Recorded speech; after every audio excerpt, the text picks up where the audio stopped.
علیکم ورحمۃ اللہ تعالی وبرکاتہ نحمده ونصلی علی رسوله الکریم اما بعد فاعوذ باللہ من الشیطان الرجیم بسم اللہ الرحمن الرحیم۔ Welcome to my YouTube channel دینی باتیں بائے جیش مصباحی میں میں آپ کو خوش آمدید کہتا ہوں۔ آج میں آپ کی خدمت میں ایک نہایت شاندار واقعہ لے کر کے حاضر ہوا ہوں، جس کو میں نے دعائے فرزند کے نام سے موسوم کیا ہے۔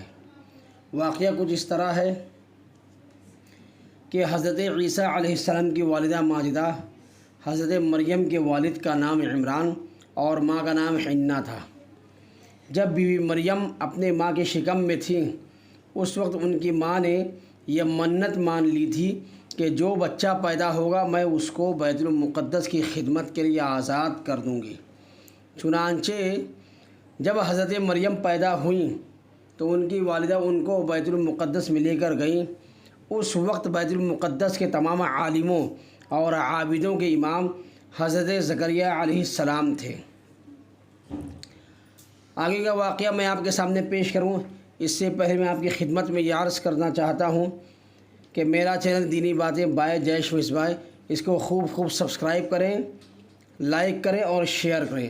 اللہ تبارک و تعالی آپ کو اجر عظیم عطا فرمائے گا۔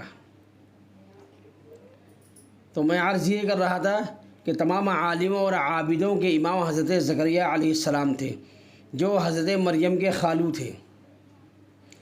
حضرت زکریا علیہ السلام نے حضرت مریم کو اپنی کفالت اور پرورش میں لیا اور بیت المقدس کی بالائی منزل میں تمام مردوں سے الگ ایک محراب بنا کر حضرت مریم کو اس محراب میں ٹھہرایا۔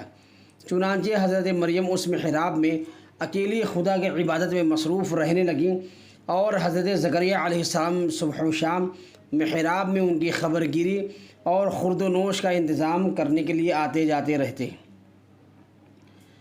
چند ہی دنوں میں حضرت مریم کی محراب کے اندر یہ کرامت نمودار ہوئی کہ جب حضرت زکریا علیہ السلام محراب میں جاتے تو وہاں جاڑوں کے پھل گرمی میں اور گرمی کے پھل جاڑوں میں پاتے۔ حضرت زکریا علیہ السلام حیران ہو کر پوچھتے کہ اے مریم، یہ پھل کہاں سے تمہارے پاس آتے ہیں؟ تو حضرت مریم یہ جواب دیتی کہ یہ پھل اللہ کی طرف سے آتے ہیں اور اللہ جس کو چاہتا ہے بلا حساب روزی عطا فرماتا ہے۔ حضرت زکریا علیہ السلام کو اللہ تبارک و تعالی نے نبوت کے شرف سے نوازا تھا، مگر ان کے کوئی اولاد نہیں تھی اور وہ بالکل ضعیف ہو چکے تھے۔ برسوں سے ان کے دل میں فرزند کی تمنا موجزن تھی اور بارہا انہوں نے گڑ گڑا کر خدا سے فرزند ملنے کی دعا بھی مانگی تھی، مگر خدا کی شان بے نیازی کہ اب تک ان کو کوئی فرزند نہیں ملا تھا۔ جب انہوں نے حضرت مریم کی محراب میں یہ کرامت دیکھی کہ اس جگہ بے موسم کا پھل آتا ہے، تو اس وقت ان کے دل میں یہ خیال آیا کہ میری عمر اب اتنی ضعیف ہو چکی ہے، اتنی زیادہ ہو چکی ہے کہ اولاد کے پھل کا موسم ختم ہو چکا ہے، مگر وہ اللہ جو حضرت مریم کی محراب میں بے موسم کے پھل عطا فرماتا ہے، وہ قادر ہے کہ مجھے بھی بے موسم کی اولاد کا پھل عطا فرما دے۔ چنانچہ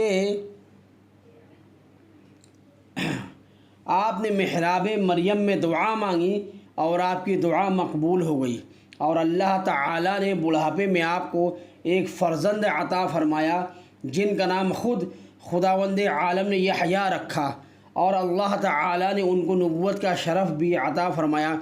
قرآن مجید میں اللہ تعالی نے اس واقعے کو اس طرح بیان فرمایا ہے۔ آیت یہ ہے، پارہ نمبر 3 کی آیت ہے یہ، سورہ آل عمران۔ کلما دخل علیہا زکریا المحراب وجد عندها رزقا قال یا مریم انا لک ھذا قالت هو من عند اللہ ان اللہ یرزق من یشاء بغیر حساب هنالک دعا زکریا ربہ قال رب هب لي من لدنك ذرية طيبة إنك سميع الدعاء فنادته الملائكة وهو قائم يصلي في المحراب ان اللہ یبشرک بیحییٰ مصدقا بکلمۃ من اللہ وسیدا وحصورا ونبیا من الصالحین۔ اس کا ترجمہ یوں ہے کہ جب حضرت زکریا محراب میں داخل ہوتے تو اس مریم کے پاس رزق پاتے۔ آپ نے کہا کہ اے مریم، یہ تمہارے پاس کہاں سے آیا ہے؟ وہ بولی کہ یہ اللہ کے پاس سے آیا ہے، بے شک اللہ جس کو چاہتا ہے بے حساب روزی دیتا ہے۔ اسی جگہ حضرت زکریا نے اپنے رب کو پکارا، کہا کہ اے میرے پروردگار، تو مجھے اپنے پاس سے ستھری اولاد دے، بے شک تو ہی دعا کا سننے والا ہے۔ فرشتوں نے انہیں آواز دی اور وہ محراب میں نماز پڑھ رہے تھے کہ اللہ آپ کو حضرت یحییٰ کی خوشخبری سناتا ہے جو کلمۃ اللہ کی تصدیق کریں گے اور عورتوں سے ہمیشہ بچنے والے ہوں گے اور نبی اور صالحین میں سے ہوں گے۔